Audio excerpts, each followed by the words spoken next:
This channel does not promote any violent, harmful, or illegal activities. All content provided by this channel is meant for an educational purpose only. রাজ্যে জোর কদমে SIR এর কাজ, form বিলির কাজ শেষ হয়েছে। গতকাল সন্ধ্যে ৬টা পর্যন্ত ৯৯% এনুমারেশন ফর্ম বিলি করা হয়েছে। ইতিমধ্যেই ১ কোটির বেশি ফর্ম অ্যাপে তোলা বা ডিজিটালাইজ করা হয়েছে। এখনো পর্যন্ত ২০০২ ভোটার তালিকায় ১.৫ কোটি মানুষের তথ্য মিলেছে। প্রায় ১.৫ কোটি মানুষের নাম ম্যাপিংয়ে মিলেছে। কমিশনের নিজস্ব ডেটায় এমনই তথ্য উঠে এলো। আর একবার আপনাদের জানিয়ে রাখতে চাইব, এসআইআর এর কাজ রাজ্যে জোর কদমে চলছে, ফর্ম বিলির কাজ শেষ।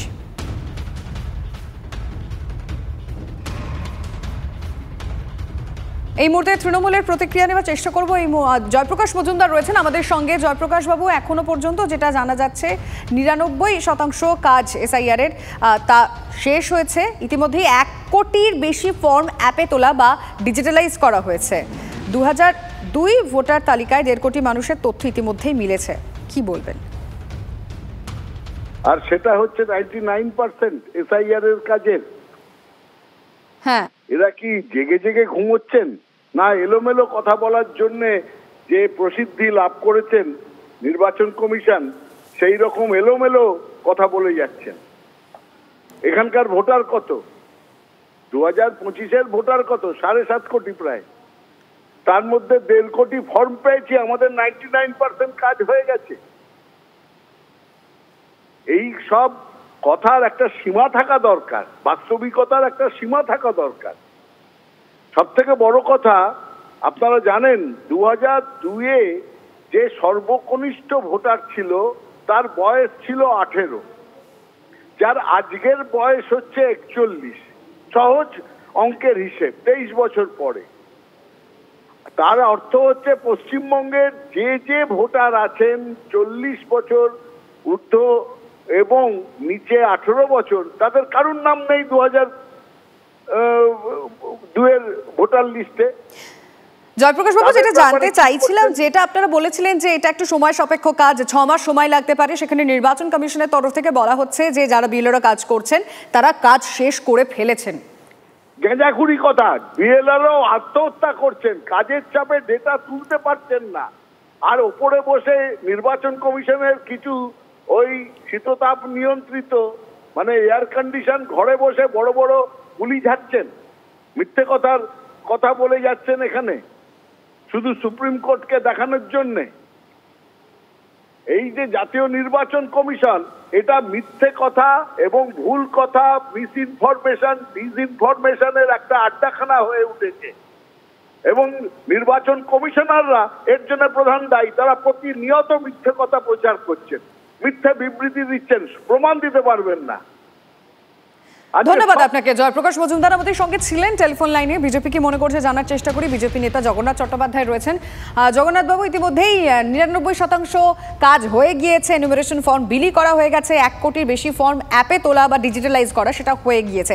যেটা তৃণমূলের তরফ থেকে বলা হয়েছিল সময় সাপেক্ষ বিষয়, 6 মাস সময় লাগতে পারে। কি বলবেন? তৃণমূল কংগ্রেস তো এসআইআর এর প্রক্রিয়াটাকেই ভেস্তে দিতে চেয়েছিল। তার কারণ তারা বুঝেছে যে শুদ্ধ ভোটার তালিকা, বিশুদ্ধ ভোট আর তৃণমূলের পরাজয় সমার্থক। সেই কারণে প্রথম থেকে তারা এসআইআর প্রক্রিয়াকে ভেস্তে দিতে চেয়েছিল। কিন্তু যেভাবে মানুষ অংশগ্রহণ করছে, আমিও এই মুহূর্তে বীরভূম জেলার একটি এসআইআর ক্যাম্পে ফর্ম ফিল আপ করছি।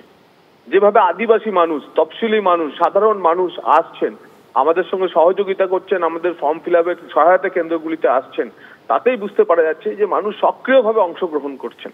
এবং মানুষ এসে বলছেন যে দাদা, আমরা ভারতীয়, আমরা তো থাকবো, কিন্তু একজন বাংলাদেশির নামও যেন এই ভোটার তালিকায় না থাকে।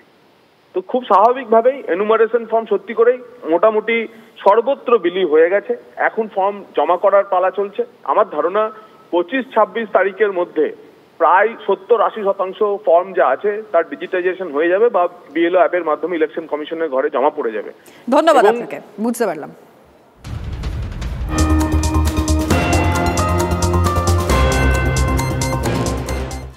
এসআইআর ভুল তথ্য আপলোড হলে সংশোধন করতে পারবেন বিএলওরা। তাদের দাবি মেনেই অ্যাপে এডিট অপশন দিয়েছে কমিশন। আর একবার জানিয়ে রাখি, এসআইআরে ভুল তথ্য আপলোড হলে সংশোধন করতে পারবেন। এক্ষেত্রে কি অপশন রয়েছে তাদের হাতে, শ্রাবন্তী সাহা আমাদের প্রতিনিধি জানাবেন। শ্রাবন্তী, দেখো, এতদিন পর্যন্ত বিএলওরা অনেক অভিযোগ জেনেছিলেন যে অনেক সময় দেখা যাচ্ছে যে তাদেরকে হুমকি দেওয়া হচ্ছে এবং এই হুমকির জেরে তারা বাধ্য হচ্ছেন যে সমস্ত ফর্ম তারা আনছেন সেগুলি ডিজিটাইজ করতে। সেখানে মৃত ভোটার এমনকি ট্রান্সফার ভোটারকেও তারা বাধ্য হয়ে যাচ্ছেন ডিজিটাইজ সেই বিষয়গুলি ফিল আপ করতে। যেহেতু বিএলওদের উপরে সমস্ত দায়িত্ব দেওয়া হয়েছে, তাই এই বিষয়টি যাতে কমিশন কনসিডার করে তার জন্য আগেই তারা আবেদন করেছিলেন।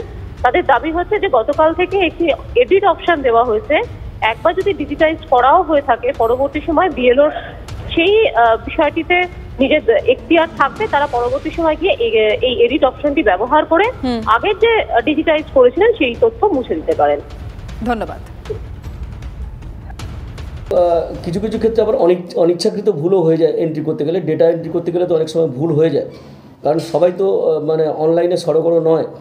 তো এই পরিস্থিতিতে দাঁড়িয়ে আজকে আমরা দেখলাম যে আজকে যে বিএলও অ্যাপ আছে সেই বিএলও অ্যাপে এডিট অপশানটা দেওয়া হয়েছে বা কারেকশন অপশানটা দেওয়া হয়েছে, যার নাম দিয়েছে রিভেরিফাই অপশান। আশা করি এর ফলে যারা ভুল এন্ট্রি করেছেন বিএলওরা আর কি, তাদের উপর থেকে অনেকটাই চাপ কমবে। কারণ হচ্ছে যে শাসক দলের চাপে যে ভুল এন্ট্রি করতে বাধ্য হয়েছিল বা এই ডেড ভোটারদের ডেড না দেখিয়ে জীবিত দেখানো বা শিফটেড ভোটারদের দেখিয়ে দেওয়ার যে চেষ্টা হচ্ছিল আর কি, সেটা অনেকটা রুখে দেওয়া যাবে বলে আমরা মনে করি।